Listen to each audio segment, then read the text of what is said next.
अब हम डिस्कस करते हैं सेक्शन 93। सेक्शन 93 में कुछ एम्बिगुअस डॉक्यूमेंट की बात की गई है। देखिए डॉक्यूमेंट्स की एम्बिग्यूटी 3 तरह से होगी। एक ऐसा डॉक्यूमेंट जिसमें किसी तरह की कोई गलती नहीं है, दूसरा उसमें पेटेंट डिफेक्ट है, तीसरा उसमें लेटेंट डिफेक्ट है। पेटेंट डिफेक्ट मतलब उसके फेस से ही दिख रहा है कि ये डॉक्यूमेंट जो है डिफेक्टिव है। सेक्शन 93 पेटेंट डिफेक्ट से ही रिलेटेड है। उसके बाद थर्ड है हमारा लेटेंट डिफेक्ट, मतलब जो डिफेक्ट है वो हिडन डिफेक्ट है। जो पेटेंट डिफेक्ट है वो कहते हैं कि पेटेंट डिफेक्ट के केस में जो कि डिफेक्ट उसके फेस पे ही दिख रहा है, इस केस में आप उस एम्बिग्यूटी को सुधारने के लिए आप कोर्ट में किसी तरह का कोई एविडेंस नहीं दे सकते। पर अगर लेटेंट डिफेक्ट है, हिडन डिफेक्ट है, तो उस चीज़ को प्रूव करने के लिए आप कोर्ट में ओरल एविडेंस दे सकते हैं। सेक्शन 94 में बात की गई है कि कोई डॉक्यूमेंट जो अपने आप में जब आप उसे देख रहे हो तो मीनिंग उसका बिल्कुल प्लेन है, मतलब बिल्कुल क्लियर है, किसी तरह की कोई एम्बिग्यूटी उसमें नहीं दिख रही, पर पार्टी प्रूव करना चाहती है कि नहीं इसमें तो कुछ और बात भी है, तो इस बात का आप एविडेंस नहीं दे सकते। इसे आप डायरेक्ट से देख लेते हैं। Exclusion of evidence against application of document to existing fact when language used in a document is plain in itself, when it applies accurately to existing fact, evidence may not be given to show that it was not meant to apply such fact। मतलब document से साफ दिख रहा है कि क्या कहना चाह रहे हैं, पर पार्टी कहती है नहीं मैं ये नहीं कहना चाह रही, तो इस बात का भाई कोई एविडेंस नहीं दिया जा सकता। जैसे कि आप इसी का एग्जाम्पल देखेंगे तो वो कहते हैं कि ए ने बी को कोई प्रॉपर्टी सेल करी, उसमें जो प्रॉपर्टी की जो डिस्क्रिप्शन थी वो ये थी कि रामपुर में उसकी कोई ज़मीन है 100 बीघा, और एक्चुअल में ए की कोई ज़मीन है रामपुर में 100 बीघा, पर अब वो कहता है मैं नहीं ये बेचना चाहता, मेरी ये इंटेंशन नहीं थी बेचने की, तो अब वो इस बात का एविडेंस नहीं दे सकता भाई तेरी ज़मीन है रामपुर में, उतने ही मेजर की है जितने तूने अपनी डीड में लिखा है, तो वो मुकर नहीं सकता इस बात से। उसके बाद आते हैं सेक्शन 95 में, जो कि बात करते हैं जो डॉक्यूमेंट पार्टी ने बनाया ना वो अनमीनिंग था। मतलब मान लीजिए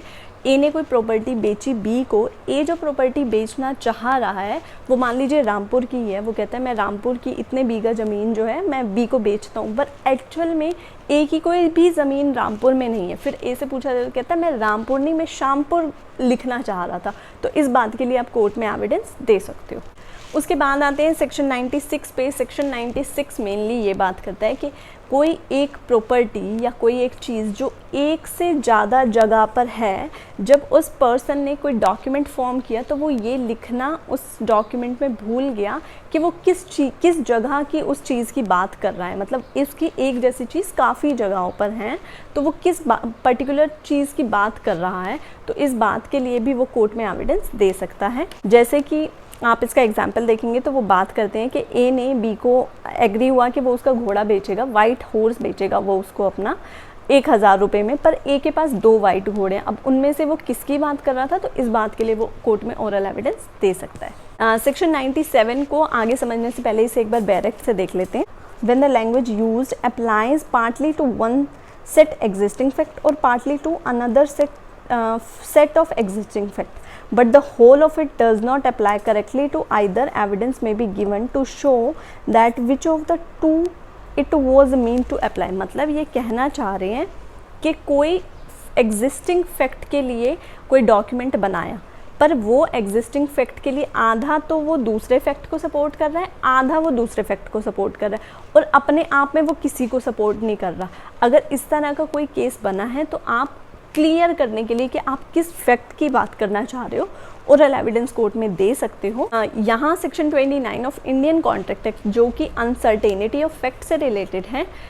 जिसका रिजल्ट ये होता है कि वो पूरा जो एग्रीमेंट फॉर्म किया है वो वॉइड हो जाएगा, वो यहाँ सेक्शन 97 पे अप्लाई नहीं होगा, क्योंकि section 29 of Indian contract act के अकॉर्डिंग फैक्ट अनसर्टेन होगा। यहाँ कोई फैक्ट अनसर्टेन नहीं है, यहाँ लैंड की डिस्क्रिप्शन में अनसर्टेनिटी है कि वो किस लैंड की बात करना चाह रहा है, तो इस बात के लिए ओरल एविडेंस कोर्ट में दिया जा सकता है। उसके बाद आते हैं हम हमारे नेक्स्ट सेक्शन 98 पे, जो कि बात करता है evidence as to meaning of eligible character. Section 98 में ये बात करना चाह रहे हैं कि उस डॉक्यूमेंट में जब डॉक्यूमेंट पार्टीज़ ने फॉर्म किया, उस डॉक्यूमेंट में कोई ऐसा वर्ड यूज़ किया जो कि कॉमन पैरेलल का नहीं है, मतलब वो पर्टिकुलर क्लास ऑफ पर्सन को ही पता है कि उस वर्ड का मीनिंग क्या होगा, तो इस वर्ड को एक्सप्लेन करने के लिए कोर्ट में ओरल एविडेंस दिया जा सकता है।